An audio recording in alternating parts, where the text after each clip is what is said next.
Is it going now? All right, now it's going. Okay. So all of you, if I say your name, you're going to be on the internet. Hi, Emma. And Trinity.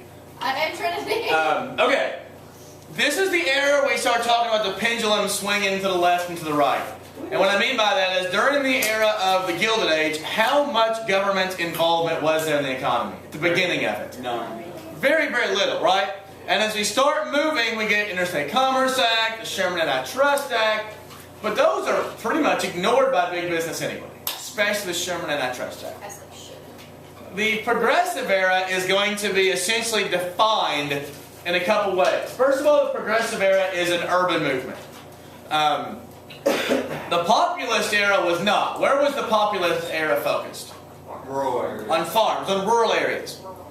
Rural. But the Progressive era is going to take a lot of these same ideas, democratically speaking, and apply them to urban problems. Remember we talked about urbanization and some of the problems that urbanization caused? The Progressive era, the whole point of being progressive is using government to solve problems. Specifically, and for those of you who like to divide things up between political, economic, and social, this is the thing for you. Because the government literally is trying to solve social problems using government, economic problems using government intervention, and opening up politically and becoming more democratic. So like, the populists wanted economic and political changes, right? The progressives are going to add social changes onto that, like fixing tenement issues and fixing these things. But it's essentially going to have its legacy in populism. And specifically, even before that, the Greenback Labor Party. So, what were some of the specific changes the populists and the Greenback Labor Party wanted? Specifics. Regulation of businesses. Regulation of businesses. In this era, what are we going to call? What are the businesses we're most focused on regulating? Trust. Trust. Regulation and trust. What else? Improve social conditions. Do what? Improve social conditions. But the populists weren't all about social conditions so much. Now the progressives are, but specifically, you just got done doing a whole essay. I mean, yeah. The government control of railroads. Government control of railroads. What else do they want? Democratically or economically? Bimetallism. Yeah, bimetallism. So banking reform is what this is going to turn into, right? So system-wide banking reform. What about democracy? What change did populists want on a democratic level? You need to be able to vote for your senators. Okay, direct election of senators. What else? What other direct election we talked about? Referendums. Well, primaries. Direct primaries. Referendum is one, Jacob's right. Initiative is one. These are some of the ideas. In fact, you've got most of them. The populism is going to bring forward to a whole new generation. And we're going to start seeing progressives begin to sort of rise out of the ashes. Remember, the Republican Party was in power almost this entire time. But then what was remember we talked about the liberal group within the Republican Party, the mugwumps, who wanted, just to change the entire system and become much, much less corrupt? Well, the mugwumps are going to start having a lot of say. And also, I'm sort of glad Emma's not here for this, women are really, really going to be important in this era.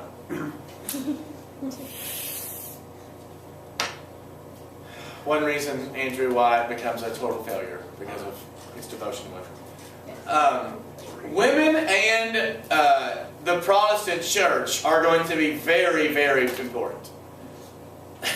So Hannah is really excited. As bad as it gets for you, Mr. Sayer. And women. Yeah. For all those viewing at home, we're kidding. You cannot. In fact, many people have called the Progressive era the Third Great Awakening.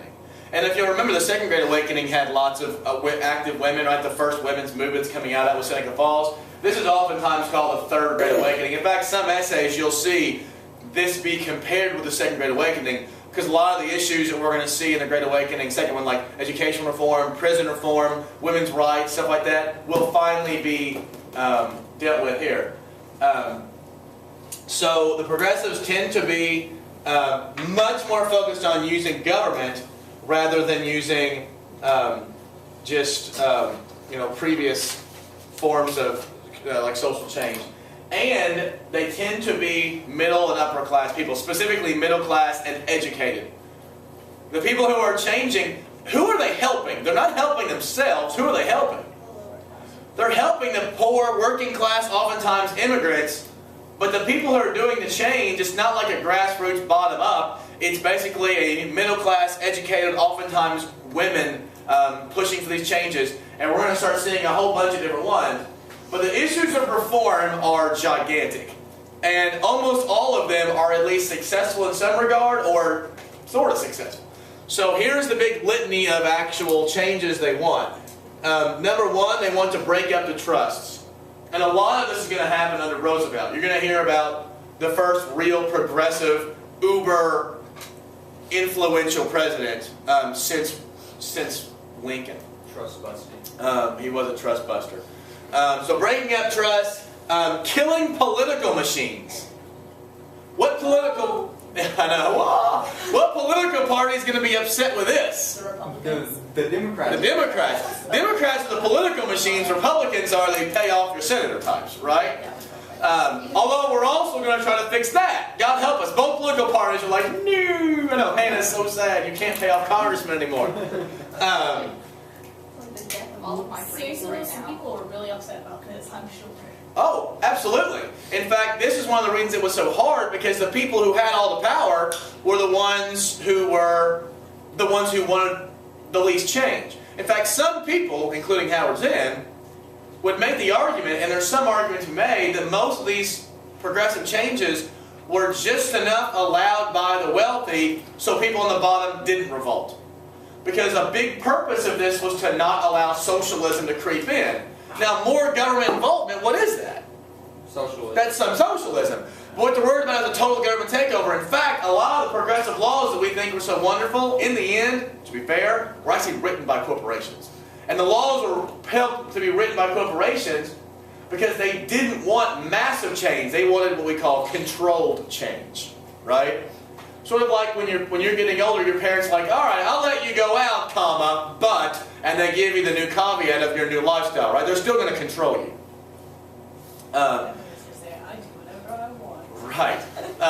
Like mine's going to be, yes, Kennedy, you can have some freedom, comma, you'll be using all of your freedom to go do errands for me now, right? I actually did that. When I got my license, I went to the grocery 4 times a week. That's absolutely. I can't wait not to go to the grocery store. It's going to be the My best. parents don't go anymore. I'm never going to go. It's going to be great. Except Kennedy is actually not going to be... When are you allowed to drive on your own? Like 16 and a half. 16 and a half? And you can drive out of the state when you're 17, is that right? See, Kennedy's not going to turn 16 and a half until Christmas of her senior year. So... Well, that sucks. I know. I'm going to get like one good solid spring of her doing me some errands before she goes off to... It's not that big. Driving is not Do what? Harvard will be her safety school. Your wife can always do your errands for you. No, Kelly won't do errands. All right, more.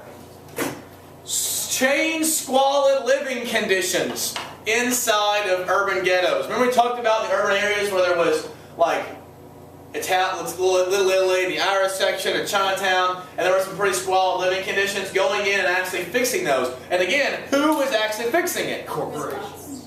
Do what? Yeah, but who specifically is middle class. government?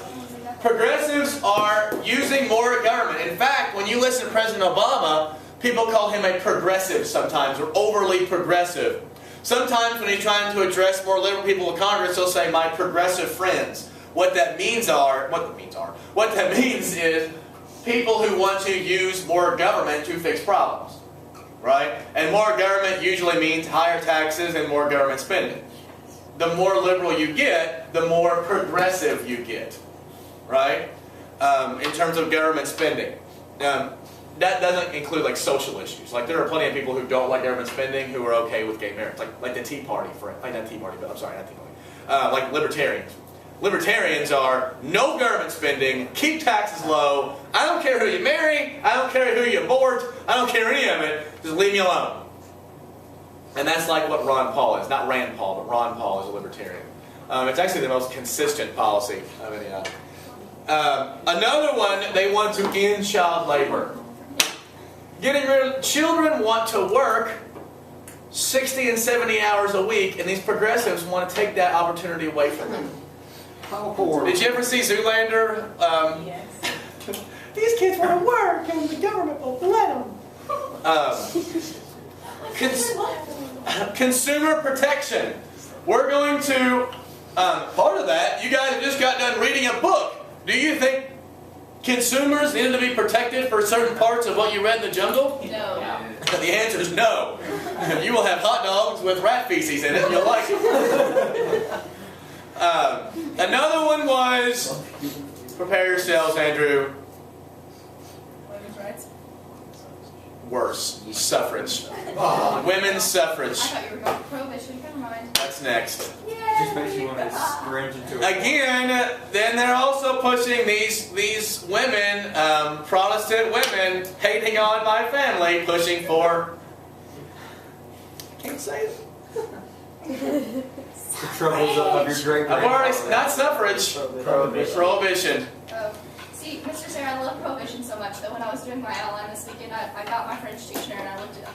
I will tell you that I put all your outlines in the grade book, and I'm no longer giving, the most you can get is 22 points. I'm not giving 25 and 26 these awesome outlines, but you guys are pretty good. I will say that Hannah's are the most entertaining of the essays because she leaves odd little things at the end of it. Your sister used to leave me like questions at the end for me to consider. Like she made my job. She's like, Sarah, have you considered this? When Zen says this on page 44, what are your thoughts on this? I'm like, God, Brumley, stop making me think. I just draw you fun pictures. Alexis actually did. You guys know Alexis Corbett? Yeah. She did outlines twice, and when she takes notes, it's almost all like hieroglyphics. And she did an entire outline just in hieroglyphics. It was awesome. It makes sense. She encouraged me to All do right. that soccer. Conservation. Can you believe this, Andrew? Helping out land. Making the world a better place for the generations to come. This is crap. And then obviously we talked about banking reform. Look, that's a whole crap ton of issues to deal with. And they're all really big too, right? These are gigantic issues. It's not like one day prohibition happened. Right. Yeah, it is. Prohibition is the best law ever. Well, to be fair, one day prohibition. Prohibition really is the best law that ever happened. John. Prohibition. There are still counties, or half the counties in Kentucky, you can't buy alcohol. In Lawrenceburg, you can't buy it on Sundays. Federal government needs to enforce it. No, it's not in the Constitution. Yeah, alcohol isn't mentioned in the Constitution. I'm sure it's all over the Irish Constitution. But there's a whole article just on it. No, I thought you meant they were drinking while they were writing it. I'm sure. Let's do this. Spill all over the Constitution. Right. Like literally spilled on. Right, there's stains all over the Irish Constitution. It smells like potato. Right. All right. Let's talk about their agenda specifically and how they're going to do this. And the first thing they want to tackle are trusts. I had mentioned before just how uneven the distribution of wealth was in the late 19th, early 20th century. And much of this is attributed to the power of trust. They call it a plutocracy. That is to say, very, very few people controlling most of the nation. Many can argue, and statistics will back this up, that we're actually moving in that direction again. That we are going away from a more middle-class society, more into very few people holding massive amounts of money, and more people falling into the working class and lower class. And it is statistically happening right now. It's not like a made-up thing. Your liberal bias. All right.